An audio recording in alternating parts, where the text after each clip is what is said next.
Now let me introduce you to my riding partner, David Tanner.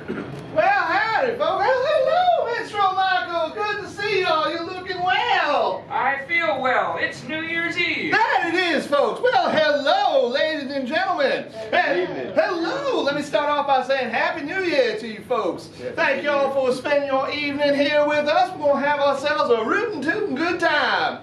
Well, I will be your esteemed host for this particular evening. My name is David Tanner. And I'm pretty well known in these here parts. In fact, a lot of people refer to me as Fork Tongue, which in the Old West it means lucky. And I am one lucky man because I have been lucky with a game of cards.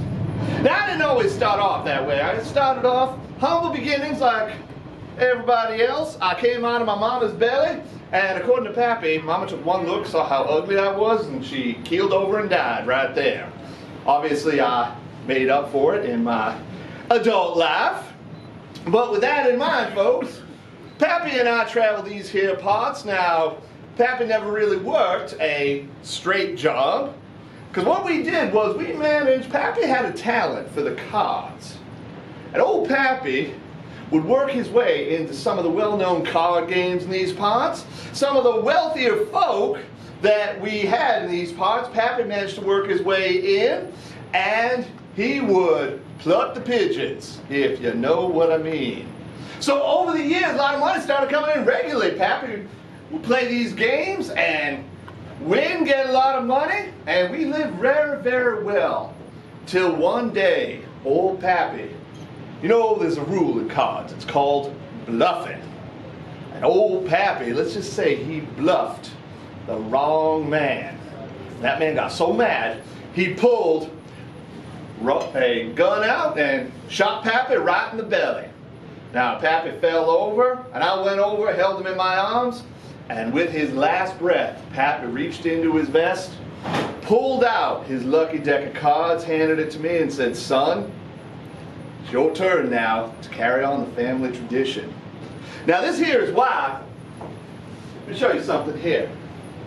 Now, Pappy, because he got shot in the stomach, when he fell over, that man shot him right out of his boots. These were Pappy's boots over here.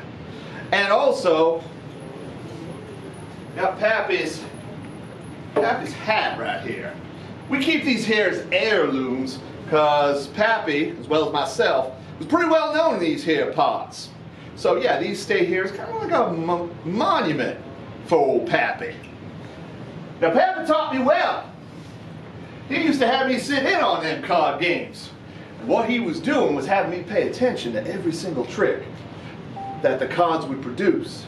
So I learned by observing very, very well. Now, as a young man, even before consenting age, I decided to carry on the family tradition. I went to some of these rich folks, told them that I wanted to play myself. They took one look at me and started laughing like, "This young kid over here, we are going to take him to the bank." And it went the other way. I went to the bank, but I went with all the riches that I got from some of them folks in these areas.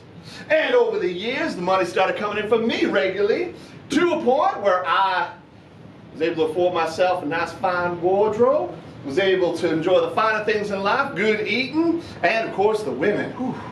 The minute you get a lot of money coming in, oh, they love you. And yes, I've had my fair share of fun with the ladies.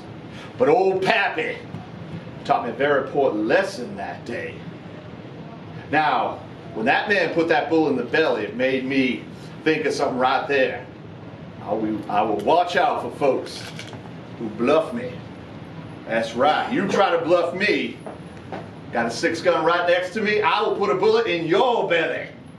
But with that in mind, folks, we are not here to get into any altercations. We are here to have some fun. Y'all ready to have a good time? Yes, sir. Yeah. Oh, come on. We can do better than that. You ready to have some fun? Yes, sir. Because here's what we're going to do. It is New Year's Eve tonight. We are going to do so much hooting and hollering. Now, it is the year 1889. We're going to do so much hooting and hollering that the new year is going to want to come up a little earlier than midnight to show